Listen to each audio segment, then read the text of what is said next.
Nasir electronics mobile shoppe furniture व e bike centre Salgare घेऊन आली गुढीपाडवा धमाका इलिको कंपनीची ई बाईक सर्वात स्वस्त एकदम जबरदस्त फक्त 39,500 पासून पुढे कोणत्याही कंपनीची जुनी ई बाईक द्या नवीन ई बाईक घ्या एक्सचेंज ऑफर बजाज फायनान्सच्या साहाय्याने 0% व्याजदर कोणत्याही वस्तू खरेदीवर लकी ड्रॉ कुपन आमच्या शाखा क्रमांक 1 पोस्ट ऑफिस समोर सलगरे शाखा क्रमांक 2 हिरा हॉटेल चौक मिरज शाखा क्रमांक 3 देशिंग कॉर्नर कवठे महांकाळ शाखा क्रमांक 4 नायरा पेट्रोल पंप समोर हल्याळ रोड आथनी।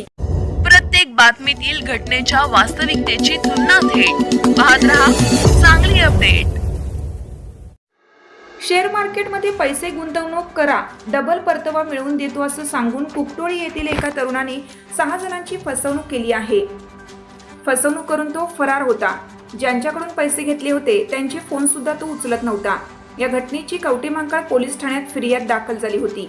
अखेर कवठे महांकाळ पोलिसांनी आरोपीच्या मुसक्या आवळल्या व त्याला छत्रपती संभाजीनगर मधून ताब्यात घेऊन गजाआड केलं।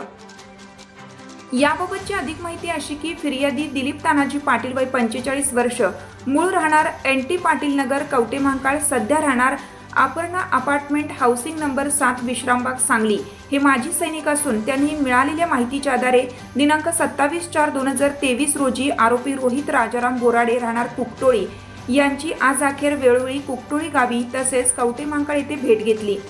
यावेळी आरोपी रोहित याने शेअर मार्केटमध्ये पैसे गुंतवणूक केल्यास चांगला परतावा देतो तसेच पैसे डबल करून देतो असं खोटं सांगून फिर्यादी यांच्याकडून 7 लाखांची तसेच दादासो भीमराव सलगर राहणार आंबाईनगर हुपरी तालुका हातकणंगले जिल्हा कोल्हापूर यांची 6,60,000 रुपये देवीदास यशवंत गिड्डे राहणार तडवळे तालुका आटपाडी जिल्हा सांगली यांची 6 लाख रुपयांची विजय भीमराव माने राहणार कवठे महांकाळ जिल्हा सांगली यांची 4,20,000 रुपये अंकुश शहाजी चौगले राहणार कुकटोळी तालुका कवठे महांकाळ जिल्हा सांगली यांची 3 लाख रुपये दशरथ सुखदेव कोळेकर राहणार कुकटोळी तालुका कवठे महांकाळ जिल्हा सांगली यांची 2 लाख रुपये असे बँकेद्वारे व ऑनलाईन पैसे घेऊन त्या पैशाच्या बदल्यात ब्लँक चेक देऊन तसे दिलेला पैशाचा चांगला परतावा न देता तसेच दिलेले पैसे परत न करता फिर्यादीसह वरील 5 व्यक्तींची एकूण 28,80,000 रुपयांची आर्थिक फसवणूक केली आहे।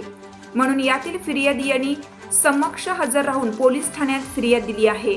आरोपी फिर्यादी यांचे व फसवणूक केलेल्या व्यक्तींचे फोनही उचलत नव्हता। अखेर कवठे महांकाळ पोलिसांनी कसोसीने आरोपीस छत्रपती संभाजीनगर येथून ताब्यात घेतला आहे। पोलीस निरीक्षक प्रवीण कुमार कांबळे यांच्या आदेशाने सदर गुन्ह्याचा तपास पोलीस उपनिरीक्षक पाटील हे करत आहेत।